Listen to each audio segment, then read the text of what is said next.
Magandang umaga mga kapatid. Tutunghayan po natin ang pag-aaral ng salita ng Panginoon. Kung meron po kayong mga Biblia, pwede nyo pong buksan o pwede nyo pong tingnan ang ating mga slides. Salmo 37, 1 hanggang 8. Ito po ang ating babasahin. Do not fret because of those who are evil, or be envious of those who do wrong. For like the grass they will soon wither, like green plants they will soon die away. Trust in the Lord and do good. Dwell in the land and enjoy safe pasture. Take delight in the Lord, and He will give you the desires of your heart. Commit your way to the Lord. Trust in Him, and He will do this. He will make your righteous reward shine like the dawn, your vindication like the noonday sun. Be still before the Lord and wait patiently for Him. Do not fret when people succeed in their ways, when they carry out their wicked schemes. Refrain from anger and turn away from wrath.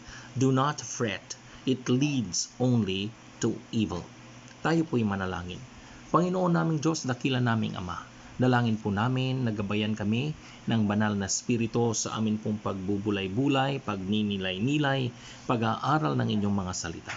Naway ang inyong mga katotohanan ay malagay sa aming mga isipan at mga puso upang amin po itong sundin, amin po itong gawin. Ito po ang aming pasasalamat at dalangin sa pangalan ni Jesus. Amen. Mga kapatid, ang atin pong tatalakayin ay pinamagatang God's Prescriptions for Negative Thinking. Ang itinalaga at iminumungkahi ng Diyos na gamot para sa negatibong pag-iisip. Ito pong awit o Salmo 37 ay isinulat po ni Haring David nang siya ay may katandaan na. Ayon sa Salmo 37:25, sabi ni Haring David, I was young and now I am old, yet I have never seen the righteous forsaken or their children begging bread. Dahil may kitandaan na po si Haring David na kanya po itong isulat, alam po ng mga nakikinig sa kanya o tayo na nakapagbabasa ng kanyang mga isinulat na marami po tayong mga aral na mapupulot sa sulat na ito na ipinasulat sa kanya ng Diyos. Ang salmo po ito ay naiiba, hindi katulad ng ibang mga awit o mga salmo na tumatangi sa Panginoon, nagpupuri sa Panginoon o may hingi-hingi sa Panginoon. Ito po ay hindi panalangin. Ito po ay pagtuturo tungkol sa kaalaman na nanggagaling sa Diyos or godly wisdom. Ang tema po nito ay upang puntiryahin ang hindi magandang asal ng mga mananampalataya noon dahil ang negatibong kaisipan nila, mga kapatid, ay ganito.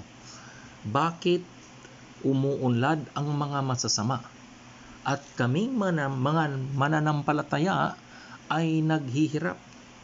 Ito, mga kapatid, ang nagbibigay bigat sa kanilang isipan, sa kanilang puso at damdamin, tuloy hindi sila makapaglingkod ng matino sa Panginoon. Bakit kailangan natin pag-aralan ang tinatawag negative thinking or mga mali o hindi magagandang kaisipan? Mga kapatid, ang negative thinking po ay kalaban. Ito po ay nagpapahina ng ating pananampalataya, ng ating hangarin at kagustuhan na gawin ang kalooban ng Panginoon. Ayon sa talatang 23 ng Kawikaan, Proverbs chapter 4, ayon dito, higit sa lahat, ingatan mo ang inyong isipan, sapagkat kung ano ang inyong iniisip, iyon din ang magiging buhay mo. Mga kapatid, sa panahon ngayon, marami sa atin ang pwedeng maapektuhan ng mga negatibong kaisipan. Kamakailan lang, mga ilang araw lang ang nakalilipas, mayroong mga negatibong mga salita laban sa ating Pangulo. o pwede ring mga negatibong kaisipan, mga kapatid, para sa atin. Ano po ang ating gagawin? Kung minsan nadadala po tayo ng bugso ng ating mga damdamin, nadadala po tayo ng galit o di kaya galit sa iba, nagagalit sa ating Pangulo. Mga kapatid, ingatan po natin ang ating pag-iisip o ang mga pumapasok na mga ideya o mga konsepto o di kaya mga bagay-bagay sa ating isipan. Ayon kay Apostol Pablo sa kanyang sulat sa mga taga-Pilipos 4:8, bukod dyan, sabi niya, mga kapatid, lagi ninyong isa-isip ang mga bagay na mabuti at kapuri-puri, mga bagay na totoo, marangal, matuwid, malinis, maganda at kanais-nais. Ito po dapat ang ilagay natin sa ating mga isipan at hindi mga negatibong pag-iisip, mga kapatid. Ang Salmo 37 ay isang makapangyarihan at praktikal na gabay sa buhay. Sa unang 11 mga talata ay atin pong matutunghayan ang mga hitik at mayayamang kaisipan kung paano tayo magiging masaya dito sa mundo at paano nating maiwawaksi sa ating mga isipan ang mga negatibong bagay. Ayon sa talatang 1 na ating binasa, Salmo 37, do not fret because of those who are evil or be envious of those who do wrong. Kung titingnan po natin ito sa easy to read version, ito po ang sinasabi ng talatang 1, Salmo 37, do not get upset about evil people. Don't be jealous of those who do wrong. Dapat hindi po tayo napipika. Hindi po tayo na papadala sa ating damdamin sa mga taong gumagawa ng masama. Dapat hindi tayo naiinggit, hindi tayo nagsiselos sa kanilang mga maling ginagawa. Alam po ninyo ang salitang fret. Ang ibig pong sabihin nito ay to blaze up in anger. Kung sa Hebreo na lingwahe po natin kukunin, ang ibig sabihin nito to burn in anger, to wax hot. Ibig sabihin tayo po ay nanggagalaiti sa galit, tayo po ay mainit at naglalagablab ang ating pong sama ng loob. Yan po ang ibig sabihin ng fret. Ito po ay nanggagaling sa Old English word phaeton, which means to devour like an animal. Atin pong ito napag-aralan noong nakaraang linggo na ito pong fret, mga kapatid, ay parang paglalamon sa atin. Tayo po'y nilalapa parang ng isang hayop. When you fret over something, it consumes your thought. Para bagang kinakain tayo ng ating isipan, ang ating damdamin, ang buo nating personalidad, ang buo nating kaluluwa ay parang nilalamon, kinakain ng ating iniisip. Yan po ang ibig sabihin ng fret. Sabi ng Panginoon, do not fret. Ano po ba ang gamot ng Panginoon para sa negatibong mga kaisipan? Una, trust in the Lord. Dapat nananalig po tayo sa Panginoon. Kung minsan, ang dali-daling sabihin na tayo ay nananalig sa Panginoon. Pero pag nasusubukan na po itong ating pananalig, mga kapatid, kung minsan tayo ay napipika, tayo ay nanggagalaiti, tayo po ay galit na galit, tayo po ay nalulusaw, tayo po kung minsan ay naiinggit, nagsiselos sa ibang mga tao na umuunlad pero hindi naman sila mga matutuwid. Do not fret because of those who are evil or be envious of those who do wrong. Ang mungkahin ng Panginoon para mawala po itong mga negatibong pag-iisip sa ating damdamin, sa ating puso at isipan, we must trust, fully trust in the Lord. Ano po bang ibig sabihin ng trust in the Lord? Ibig sabihin, mga kapatid, lahat ng nasa loob-looban natin, sa ating mga puso, sa ating isipan, sa ating mga damdamin ay ilalahad natin sa Panginoon. Sabi po sa katalatang 5 ng Psalms 37, commit your way to the Lord. Trust in Him and He will do this. Ang ibig sabihin po ng commit ay to roll over before the Lord. Ibig sabihin, kung ano po ang ating mga plano, ay ilatag po natin sa Kanya. Wala po tayong itatago sa Kanya. Ano man ang ating sama ng loob, ano man ang ating damdamin, ano man ang ating mga plano, ano man ang ating iniisip, wala tayong itatago sa Panginoon. Panginoon, nandito po ang aking mga plano. Akin po itong ipinasa sa iyo. Trust Him. And ano daw ang gagawin niya pag ginawa po natin ito? He will do this. Gagawin niya ang ating isinasangguni sa Kanya. Kung hindi man niya gawin ang ating plano, mas mabuti at makabubuti sa atin ang Kanyang gagawin.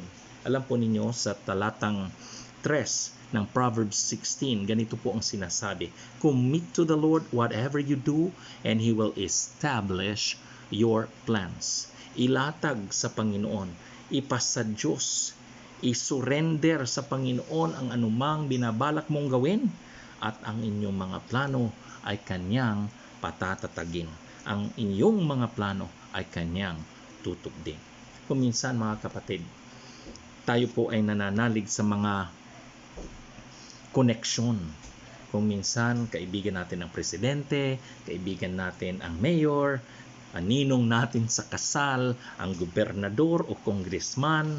Mga kapatid, ang gusto ng Panginoon na siya lamang ang ating panaligan. Hindi po naman masama na maging ninong natin ang presidente, maging ninang natin ang mayor, pero gusto ng Panginoon upang mawala ang mga negatibong pag-iisip, dapat, mga kapatid, siya lamang ang ating pananaligan. Dahil itong mga tao na to, ngayon ay nasa pwesto, maya-maya wala na sila. Nung kami kasal ng aking misis, gusto sana namin na walang ninong, pero hindi pala pwede sa civil registrar. Dapat merong sponsor, merong tinatawag na witness. Pero yun po ang sinabi namin sa aming dalawa, na Panginoon, kayo lamang ang aming ninong. Kasi mga kapatid, kung naging politiko, mga politicians po ang naging ninong namin sa kasal, ay baka wala na sila ngayon. Pero ang aming ninong, ang pinili naming ninong, ang Panginoon, ay patuloy na gumagabay sa amin hanggang ngayon. Ang sabi ng Proverbs chapter 21 verse 1, in the Lord's hand, the king's heart is a stream of water that He channels toward all who please Him. Ibig sabihin, ang puso ng hari, ng presidente, ng mayor, ng congressman ay nasa kamay ng Panginoon. At Kanya itong pinapadaloy katulad ng ilog sa kung saan man niya ito gustuhin. So mas maigi na doon na lang tayo sa humahawak ng puso ng hari, humahawak ng puso ng presidente, humahawak ng puso ng mayor, tayo manalig at hindi mismo sa tao. Gusto ng Panginoon kasi, mga kapatid, ang tao pwede pong mapako ang kanyang mga pangako, pero ang Panginoon hindi po mapapako ang kanyang mga pangako.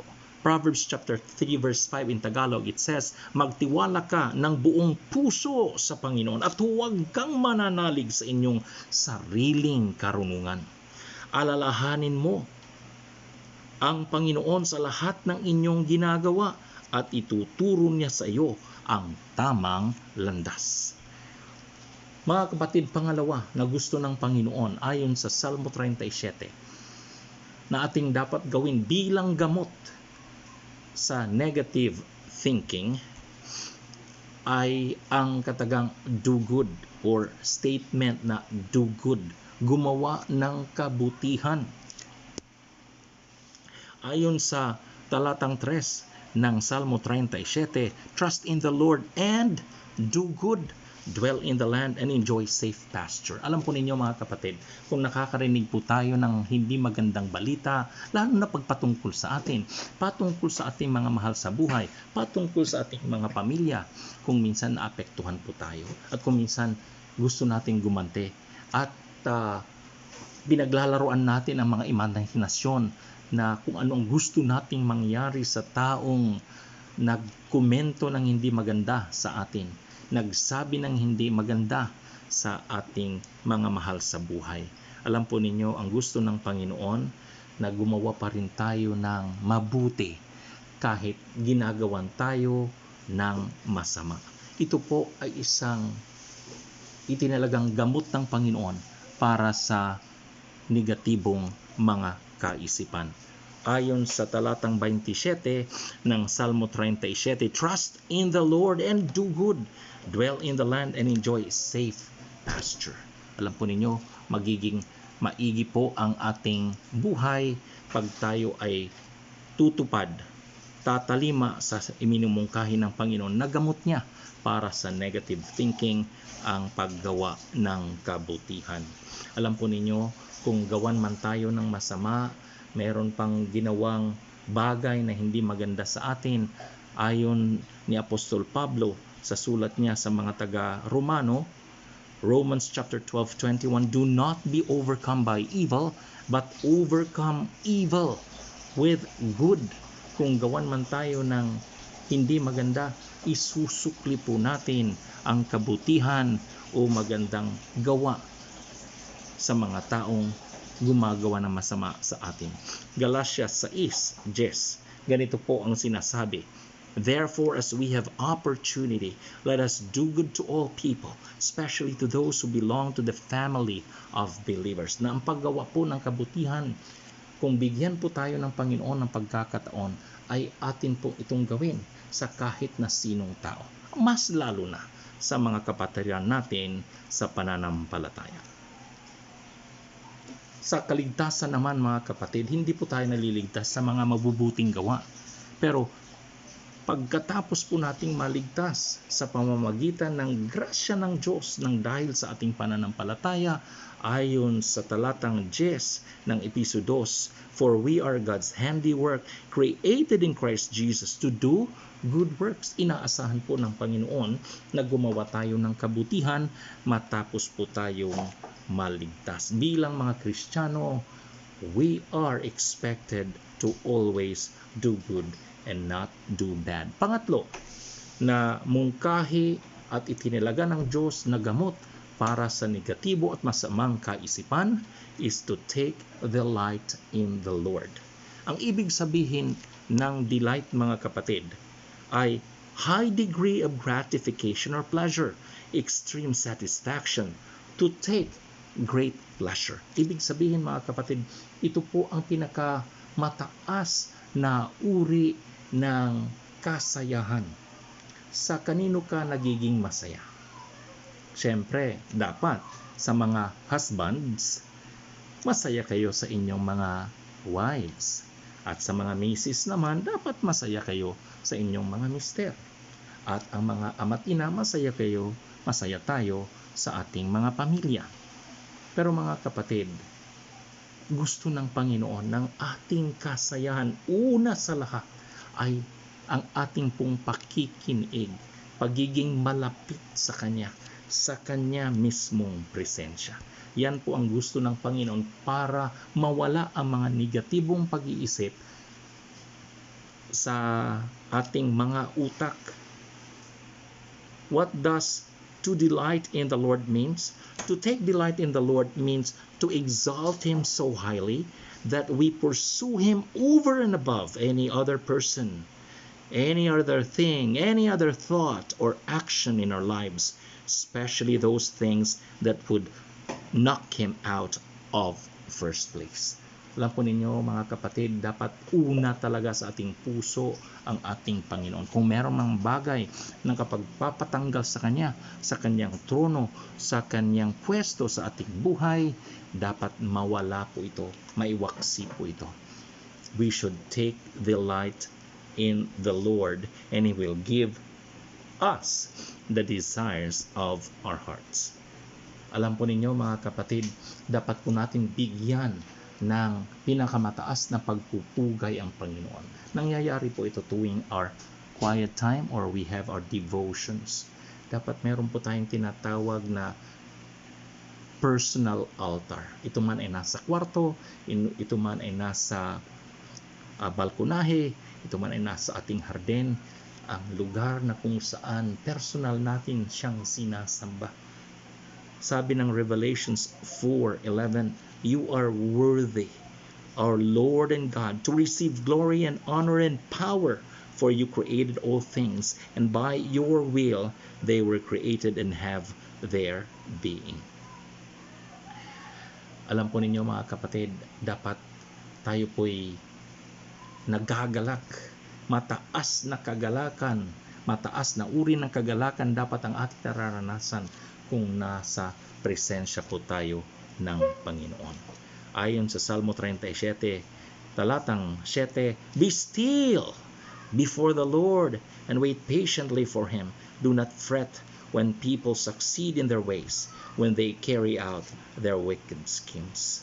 Alam po ninyo, merong kwento tungkol sa dalawang magnanakaw na habang isang madilim na kwarto po sila at kanila pong inaayos ang kanilang mga nakalimbat at kanila pong nanakaw, nang biglang meron silang narinig na malakas na boses.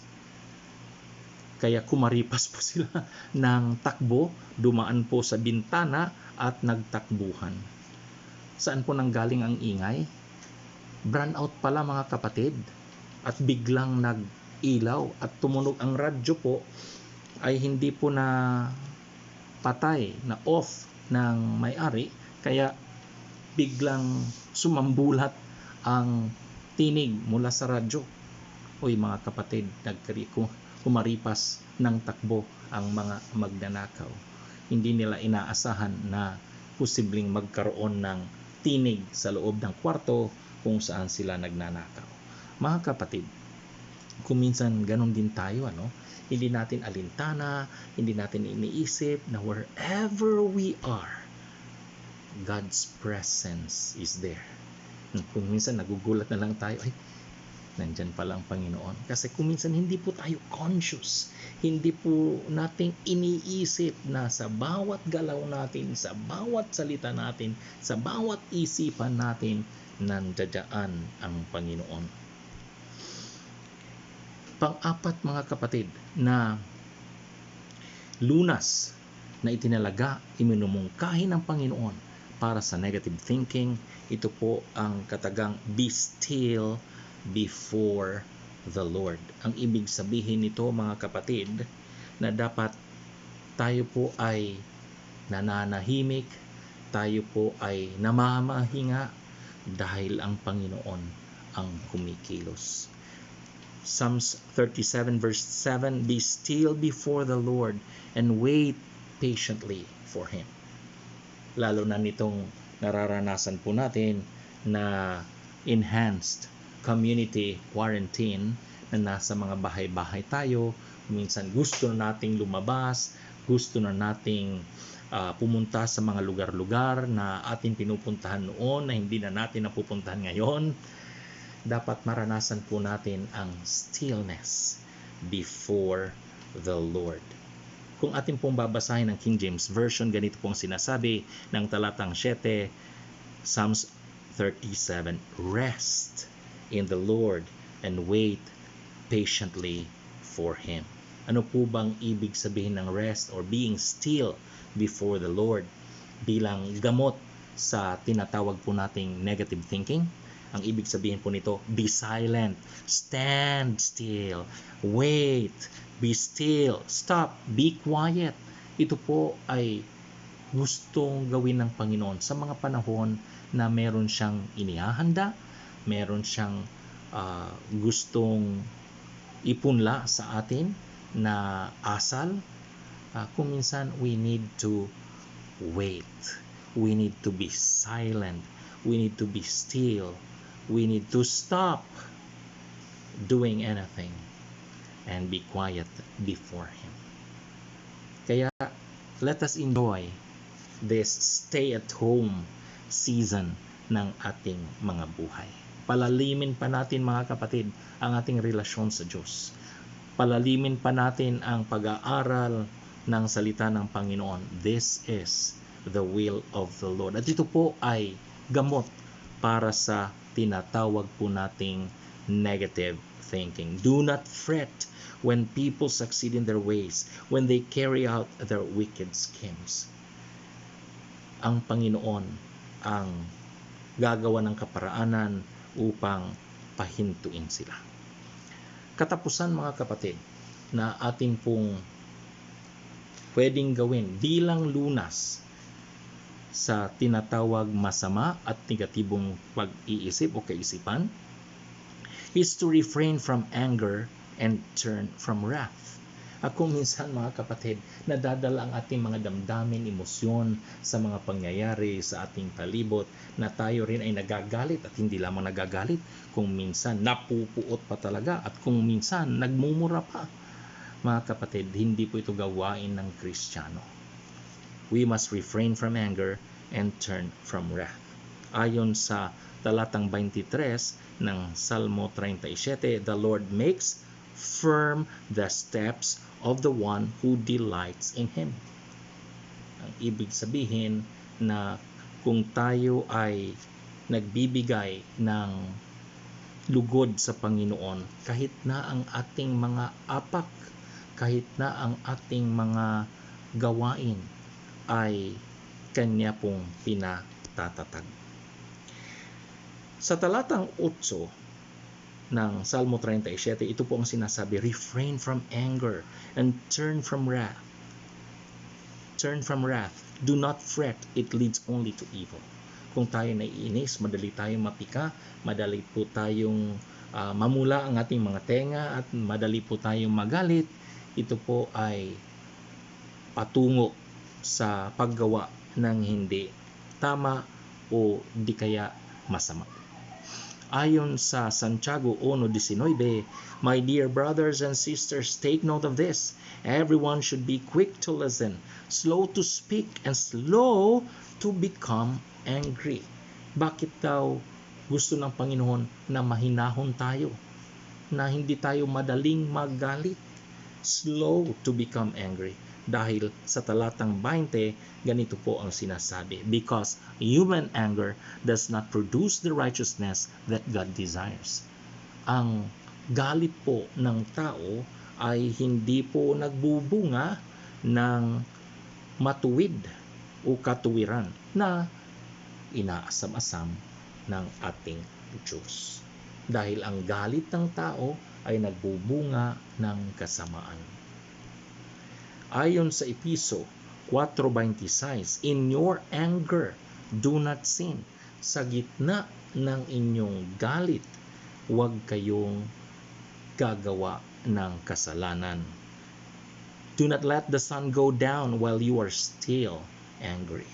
So sa mga magkapatid, magkapamilya o magkasama ng simbahan, magkasama sa kapatiran, kung magkamali ang isa at nagalit ka, dapat maayos po ang ating relasyon bago pa man lumubog ang araw. Ang tanong, paano kung gabi na kayo nag-away?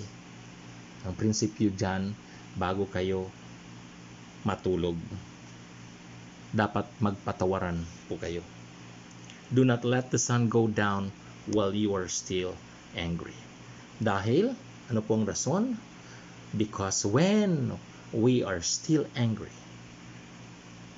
even if the sun has gone down already, has set already, we are giving the devil a foothold. Binibigyan po natin ng pagkakataon ang dyablo na makialam sa ating mga buhay. At pag nakialam ang dyablo, mga kapatid, alam nyo na malaking kaguluhan po ito.